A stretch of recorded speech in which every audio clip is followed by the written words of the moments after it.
नमस्कार विद्यार्थी मित्रांनो, आपले सर्वांचे डबल अकॅडमी या ई लर्निंग प्लॅटफॉर्म चॅनलवर मी अभिजित सहर्ष स्वागत करतोय। आज आपण बघणार आहोत जिल्हा परिषद नांदेड या भरती 2025 जाहिरात प्रसिद्ध झालेली आहे।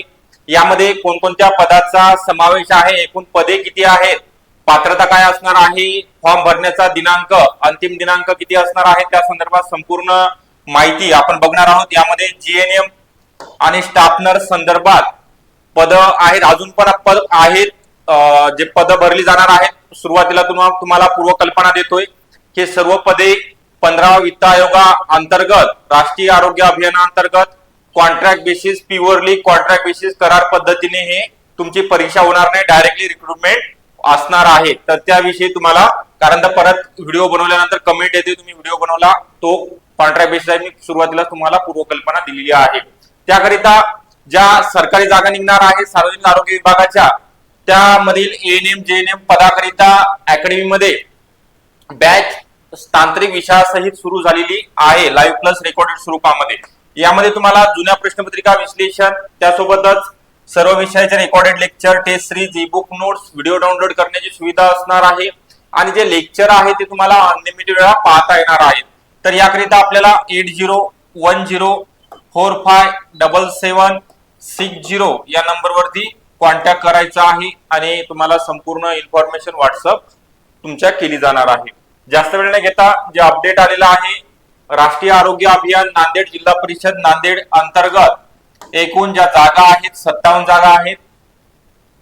याचा भरती ही डायरेक्ट असणार आहे, डायरेक्ट रिक्रुटमेंट। उमेदवारांची माहिती पत्रकात दिलेल्या पत्त्यावर व दिलेल्या तारखेस अर्ज व कागदपत्रासह उपस्थित राहायचं आहे। तर यासाठी ज्या जागा आहेत आणि तुम्हाला पात्रता काय असणार आहे, कोणते विद्यार्थी फॉर्म भरू शकणार आहात, जीएनएम किंवा बीएससी नर्सिंग पदवी पास पुरुष किंवा महिला उमेदवारांना 26 स्टाफ नर्स पदाच्या जागा आहेत। किती आहेत? 26, ज्या नांदेड जिल्ह्याच्या आहेत किंवा जवळपासच्या आहेत, लातूर वगैरे, ज्यांना नोकरीची खरंच आता सध्या आवश्यकता आहे, नोकरी करून जे विद्यार्थी अभ्यास करू इच्छितात त्यांच्याकरिता ही एक चांगली ऑफर आहे। कारण तर तसे तर ह्या कॉन्ट्रॅक्ट बेसिस नाहीच भरायला पाहिजे, सर्व सरकारी सरळ सेवेमार्फत पद भरली पाहिजेत या मताचा मी पण आहे। कारण तर जे तरुण अभ्यास करतायत परीक्षेचा, सरकारी नोकरीसाठी अभ्यास करतायत, धडपड करतायत, क्लास जॉईन करतायत, त्या सर्व विद्यार्थ्यांचं हे एक प्रकारे नुकसानच आहे। तर सर्व विद्यार्थी प्रतीक्षेमध्ये आहेत, नेमक्या जागा सार्वजनिक आरोग्य विभागाच्या सरकारी जागा कधी येणार आहेत। त्यानंतर एमबीबीएस, बीएमएस, एमडी इत्यादी पदवीधारक उमेदवारांना वैद्यकीय अधिकारी 16 जागा आहेत। डी फार्म किंवा बी फार्म पास ज्या महिला किंवा पुरुष उमेदवार आहेत त्यांच्याकरिता 2 जागा आहेत। हे 11 महिन्याचं कॉन्ट्रॅक्ट असतील आणि त्यानंतर तुमच्या परफॉर्मन्स नुसार जो कालावधी आहे रिन्यू केलं जातं तुमचं कॉन्ट्रॅक्ट, त्यामुळे हे तुम्हाला भरू शकता फॉर्म। त्यानंतर 12वी सायन्स व अनुभवी डेंटल असिस्टंट 1 जागा, पदवीधर करिता 1 आणि बीकॉम किंवा बीकॉम जर असाल त्यांच्याकरिता अकाउंटंटची 1 जागा असणार आहे। तर उमेदवारांनी माहिती वाचून अर्ज भरावा व डायरेक्टली उपस्थित राहा। तुमच्या 10वी 12वीच्या मार्कनुसार किंवा तुमचं प्रायव्हेट किंवा तुमचा गव्हर्नमेंट एक्सपिरियन्स असेल त्याचे मार्क, MSCIT सर्टिफिकेट, परत तुमच्याकडे जे एक्स्ट्रा डॉक्युमेंट आहेत त्यानुसार हे मार्क दिले जाणार आहेत आणि तुमची अंतिम गुणवत्ता यादी डिक्लेअर केली जाणार आहे। डॉक्युमेंट व्हेरिफिकेशन होईल, डॉक्युमेंट व्हेरिफिकेशन झालं की तुम्हाला लगेचच तुमच्याकडून कॉन्ट्रॅक्ट करून घेतला जाणार आहे 11 महिन्याचा आणि तुम्हाला नियुक्ती दिली जाणार आहे।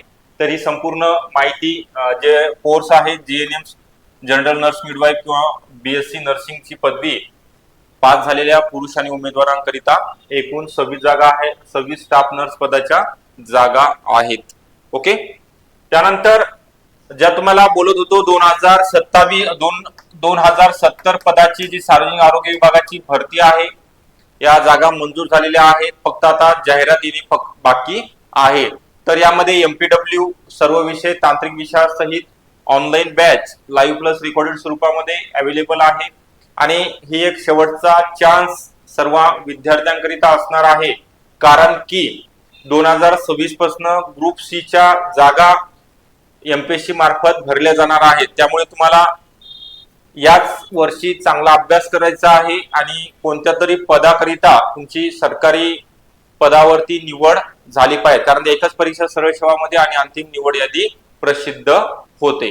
ओके, तर एएनएम जेएनएम चे पण आहे, ज्या नागपूर महानगरपालिकेचा परीक्षा आहे 27 तारखेला, किंवा मालेगाव असेल, कल्याण डोंबिवली ज्या जागा निघणार आहेत एएनएम जेएनएम साठी, किंवा नगर परिषद मध्ये स्वच्छता निरीक्षकच्या पण जागा आहेत. ओके, तर ह्या सर्व जागा टप्प्याटप्प्याने निघणार आहेत. महानगरपालिकेचं कालचं अपडेट आलेलं आहे, त्यानुसार दिवाळी नंतर महानगरपालिकेच्या म्हणजे ऑक्टोबर किंवा नोव्हेंबर मध्ये निवडणुका होणार आहेत. म्हणजे निवडणुकीच्या अगोदर आपलं जाहिरात प्रसिद्ध होणार आहे आणि परीक्षा पण होणार आहेत. ओके, आपल्याला व्हिडिओ आवडला असेल नक्की लाईक करायचा आहे. आपण जर नवीन असाल चॅनलला तर सबस्क्राईब पण करून ठेवायचं आहे. ओके, धन्यवाद सर्वांचे.